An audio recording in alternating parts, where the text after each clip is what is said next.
Zee 24 तास एक पाऊल पुढे.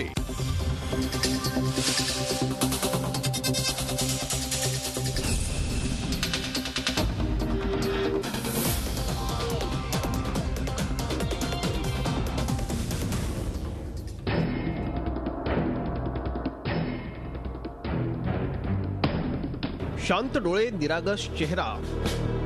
वय तसं फार नाही, पण या निरागस चेहऱ्यामागे दडला एक वेगळा चेहरा. आज सगळ्या जगाला चिंतेत टाकण्याचं काम या चेहऱ्यानं केलंय.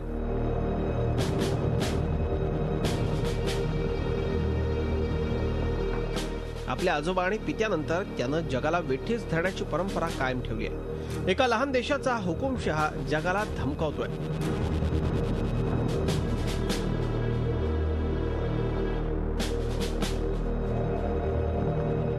आपल्या देशवासियांना युद्धाच्या खाईत लोटण्याचा त्याचा इरादा आहे. सगळ्या जगाला युद्धात ओढण्याचा त्याचा डाव आहे. त्यानं अणुयुद्धाच्या उंबरठ्यावर जगाला आणून ठेवलंय. तो कोणत्याही क्षणाला तिसऱ्या महायुद्धाचा बिगुल फुंकू शकतो. तो केवळ जगाचाच नाही तर स्वतःच्या देशाचाही वैरी आहे. त्याच्याकडे अण्वस्त्र आहेत, क्षेपणास्त्र आहेत, मोठमोठे रणगाडे आहेत, पण आपल्याच देशातल्या जनतेला तो पोटभर अन्न देऊ शकत नाही.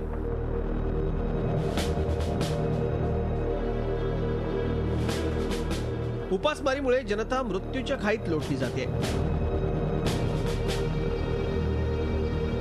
मुलं भुकेनं व्याकुळ आहेत, पण या हुकुमशहाला त्याची जराही पर्वा नाही. भूक भागवण्यासाठी लोक नरभक्षक बनलेत.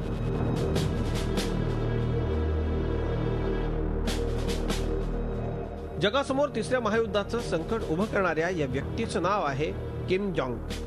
हा उत्तर कोरियाचा हुकुमशहा आहे. त्यानं जगात युद्धाचं वातावरण तयार केलं असून त्यामुळे जगाच्या एका भागावर युद्धाचे ढग जमा झाले.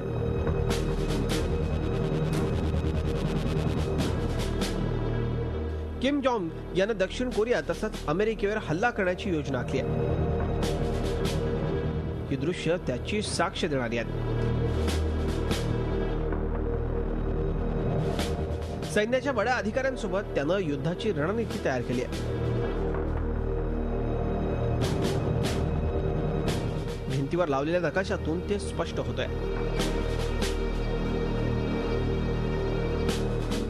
अमेरिकेच्या प्रमुख ठिकाणांवर हल्ला करण्याची तयारी किम जॉंगनं केली आहे.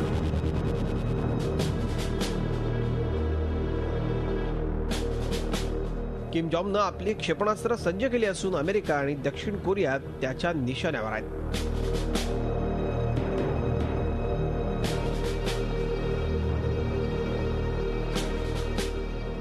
दुर्दैवाची बाब म्हणजे ज्या देशातली जनता भूकबळी ठरतेय त्यानंच युद्धाची ही सगळी तयारी केली आहे.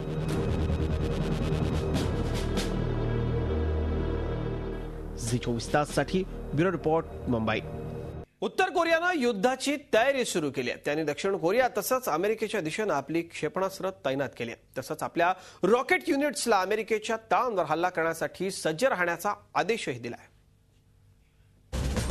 उत्तर कोरियाची प्रक्षोभक वक्तव्य आणि धमक्या हे एक षडयंत्र असून तणाव निर्माण करणं हा त्यामागचा उद्देश आहे. पण उत्तर कोरियाला यातून काहीच साध्य होणार नाही. उलट यामुळे उत्तर कोरिया एकटा पडेल आणि पूर्वोत्तर आशियात शांतता कायम ठेवण्याच्या प्रयत्नांना खीळ बसेल. उत्तर कोरियाच्या हुकुमशहानं राजधानी प्योंगयांगमध्ये हजारो नागरिकांना एकत्र केलं. एक भव्य मोर्चा काढला. उत्तर कोरियाकडून कोणत्याही क्षणी क्षेपणास्त्र सोडण्याचा आदेश दिला जाण्याची शक्यता वर्तवली जाते. अमेरिका कोणत्याही परिस्थितीशी सामना करण्यास सज्ज आहे, पण उत्तर कोरियानं धमक्या देणं बंद करावं. उत्तर कोरिया ब्लॅकमेल करत असल्याचं जगभरातल्या जाणकारांचं म्हणणं आहे. पण किम जॉंगच्या मनात काय चाललंय याविषयी कोणीच ठामपणे सांगू शकत नाही. दूसरी तरफ है साउथ कोरिया, जो इन सब धमकियों को देखते हुए भी दोस्ती का हाथ बढ़ाना चाहता है, मगर नॉर्थ कोरिया तैयार नहीं है. पिछले कुछ सालों में कई बार अटैक हुए हैं. हालांकि वो लो लेवल कॉन्फ्लिक्ट थी, स्कर्मिशेस थे, नेवल अटैक्स हुए हैं, आर्टिलरी अटैक हुए हैं और कई लोगों की जान जा चुकी है। तसंच हा तणाव कमी करण्यासाठी सामूहिक प्रयत्न करण्याची गरज असल्याचं चीनचे परराष्ट्र मंत्री लाव्हरोव्ह यांनी म्हटलंय। उत्तर कोरियाच्या धमक्यांमुळे तो देश एकाकी पडेल असं व्हाईट हाऊसचे प्रवक्ते जोश अर्नेस्ट यांनी सांगितलंय। खरं तर 1953 पासून उत्तर कोरिया युद्धाच्या उंबरठ्यावर आहे। 1953 मध्ये झालेल्या युद्धविरामानंतर उत्तर आणि दक्षिण कोरिया या दोन देशांमध्ये शांततेसाठी कोणतीच चर्चा झाली नाही। पण आता 2013 मध्ये पुन्हा युद्धाचे ढग जमा झालेत। 12 फेब्रुवारी 2013 ला उत्तर कोरियानं अणुपरीक्षण केलं आणि त्यांच्यावर पुन्हा एकदा निर्बंध लादले गेल्यानंतर युद्धाचं वातावरण तयार होण्यास सुरुवात झाली। अशातच दक्षिण कोरियानं अमेरिकेच्या सैनिकांसह संयुक्त सैन्य प्रात्यक्षिकं केली। विशेष म्हणजे त्या प्रात्यक्षिकांदरम्यान USB-2 या बॉम्बवर्षाव करणाऱ्या विमानांचा वापर करण्यात आला। या घटनाक्रमामुळे उत्तर कोरियाचा शासनकर्ता किम जोंग भडकला। त्यानं अमेरिका आणि दक्षिण कोरियाला अणुयुद्धाची धमकी दिली। तसंच वरिष्ठ सैन्य अधिकाऱ्यांसोबत चर्चा करून रणनीती निश्चित केली। अमेरिका तसंच दक्षिण कोरियातल्या प्रमुख शहरांवर हल्ल्याची योजना किम जोंग राहण्याचा आदेश उत्तर कोरियानं आपल्या सगळ्या रॉकेट युनिटला दिलाय। झी 24 ताससाठी ब्युरो रिपोर्ट, मुंबई। झी 24 तास, एक पाऊल पुढे।